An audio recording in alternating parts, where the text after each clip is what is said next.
Hello everyone. This weekend was pretty good for pickups for me, and I thought I'd show you what I got.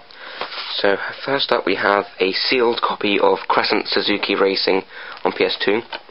As you can see, it's got the official PlayStation 2 seal. Then we have a copy of Myst 3 Exile, which came with the official strategy guide.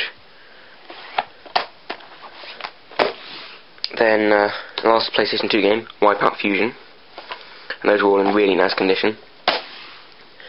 Then I got some GameCube games. I got Crazy Taxi, Medal of Honor Rising Sun, with both discs, both in really nice condition, Spy Hunter,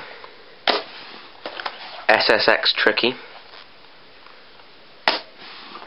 and Wave Race Blue Storm. Also, X-Men Next Generation. Then I got an Xbox game, Hitman Contracts. Then I got some Mega Drive games. I got Joe Montana Football, and I'm not really terribly fussed about the game, but it was in really nice condition, so I was quite tempted.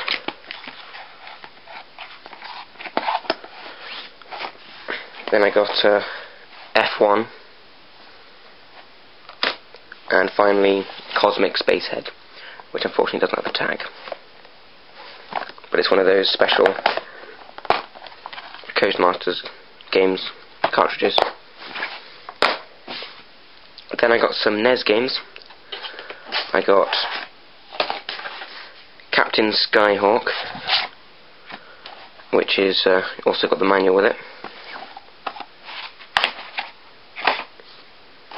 Then I got Hook, which also has the manual with it. I got Power Blade, which also has the manual with it. And finally Shadowgate, which doesn't have the manual with it, unfortunately. Those were £2 each, I think. No, £1.50 each, sorry. So that was, and then I managed to talk them down to £5 for the lot, I think. Then I got some PlayStation 1 games. I got Time Crisis,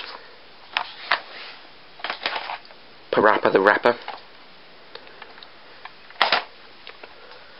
Buster Move Arcade Edition 2, Worms Pinball,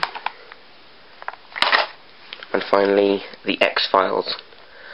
And these are all in really nice condition, like all those PS1 games. I got it off a woman who bought the games for herself, and her children have never played with them, so all the discs are perfect.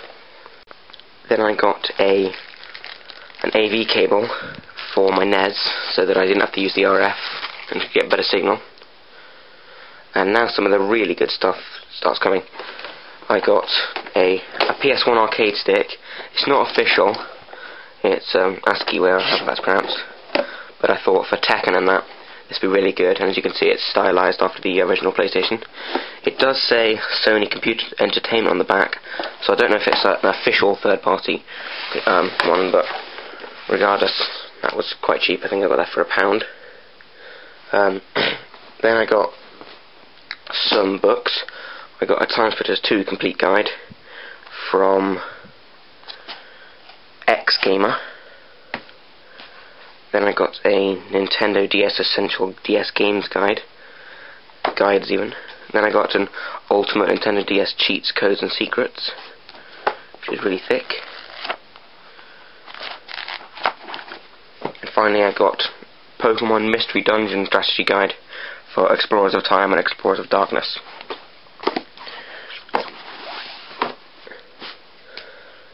Then I got a Wavebird, and I've been wanting one of these for a really long time, and I was quite surprised to actually see one at the car boot sale, but I was quite happy to get this. I paid £5 for that, which is a bit expensive, but they can go for around about that much, maybe even a little bit more on the internet. And the guy, he was selling a GameCube with that, and he had an official memory card, and he said he wouldn't sell it to me because obviously without the memory card the GameCube definitely wouldn't sell. I mean, it's already quite hard to sell, but he said he wouldn't sell it to me because otherwise he wouldn't be able to get rid of the GameCube. So I went and continued looking around, and I saw an unofficial 8MB GameCube memory card.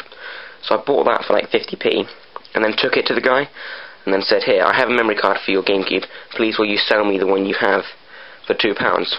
And he said yes.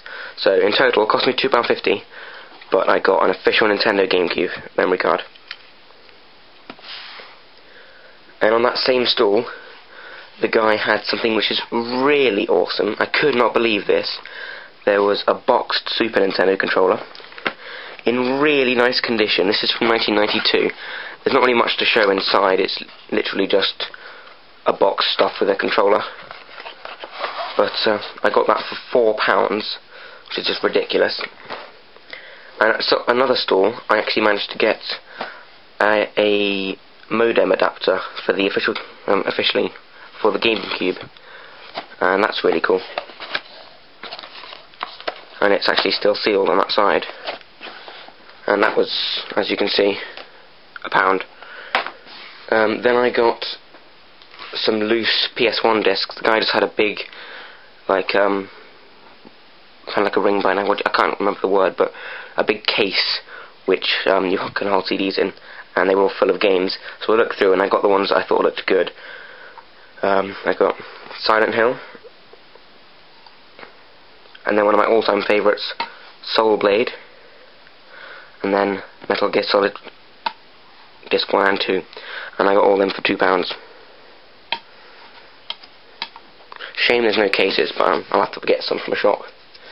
And this next bit, the last thing I got, is surprising because you rarely ever see any Sega Saturn games at the car boot sale. And I went to the car boot sale, and I managed to get all of these. There's Virtua Cop 2, Sonic 3D, Jurassic Park: The Lost World, Duke Nukem 3D, Daytona USA, Spot Goes to Hollywood, which, as I remember, goes for about £8 or so, and Blam Machine Head, as well as Battle Arena Toshinden Remix. So I got all of those 8 for £16, and I was pretty chuffed with that. I thought that was a really good thing for me to have got. But then when I went to the next car boot sale, there were even more Sega Saturn games, even more than I'd got, over twice as many in fact. So here are the ones I got there. Actua Golf, and these are all in really nice condition, the discs and everything. Blam Machine Heads, yeah, and I have 2 of them. Croc, Die Hard Arcade, Die Hard Trilogy, I'll just turn it sideways for you. Another Duke Nukem 3D, Firestorm Thunderhawk 2, Hardcore 4x4, Manx TT Superbike, NHL 97, which is really strange because usually the EA cases are like, for example, Quake here, which has a plastic bit on the outside and just like a regular game where they slide a piece of paper on the inside. But this one is like a regular Sega Saturn game where it's just got a piece of card on the outside. So I'm not really sure what's going on there, but regardless, NHL and then Quake, Sega Rally Championship, and I've got loads of copies of this game and none of them have the plastic on the outside with the paper insert, so I'm quite confused there. Sega Worldwide Soccer 98, Sonic Jam, Sonic R, Tilt, Valora Valley Golf, and Wipeout 2097, as well as some demo discs, which I will get out. So here we have the Panzer Dragoon Saga Disc 1 demo. I'm not actually sure if there was a second demo disc. I'll have to look into that, but if anyone knows, could they please tell me if there was only one demo disc for Panzer Dragoon Saga or not. Then there was Sega Flash Volume 2, Sega Flash Volume 5, Sega Flash Volume 6, and Sega Flash Volume 7. And I got all of those 18 games and these demos. They wanted £2 each per game, so surely that's £36. But they said they'd do all of them for £20, which does not seem like good bartering to me, but I'm not going to argue. So I was really happy about that. That's pretty much doubled my collection, because most of those games I didn't even have, which is quite strange, but there we are guys.